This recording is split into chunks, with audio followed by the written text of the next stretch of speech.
మీకు కూడా ఈ 5 సంకేతాలు వస్తున్నాయా? దేవుడు మిమ్మల్ని స్మరించుకుంటున్నాడని అర్థం. నిజమైన భక్తుడికి దేవునికి మధ్య లోతైన సంబంధం ఉంది.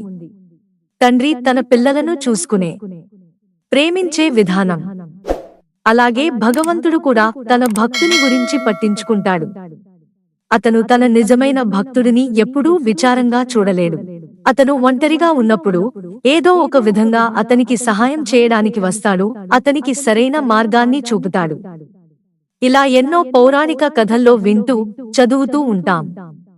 అటువంటి పరిస్థితిలో చూస్తే భక్తుడు భగవంతుని మధ్య ప్రేమ, విశ్వాసం, అంకితభావం, శరణాగతి యొక్క లోతైన సంబంధం ఉంది. భగవంతుడు తన భక్తుడిని స్మరించినప్పుడు అతను ఖచ్చితంగా కొన్ని సంకేతాలను ఇస్తాడు. ఆ సంకేతాలు ఏమిటో తెలుసుకుందాం. 1. లోపల నుండి అనుభూతి. భగవంతుడు తన భక్తుడిని స్మరించినప్పుడు లోపల నుండి ఏదో మంచి అనుభూతి కలుగుతుంది. కొన్నిసార్లు మీ భగవంతుడు మిమ్మల్ని స్మరిస్తున్నాడని మీరు భావించినప్పుడు కూడా అలాంటి కలలు వస్తాయి. 2. మనసులో ఆరాధించండి. మీరు మీ దేవుడిని ఆరాధిస్తున్నప్పుడు, ఆయనను ప్రేమిస్తున్నప్పుడు మీ హృదయంలో మీ భక్తి ఉంటుంది.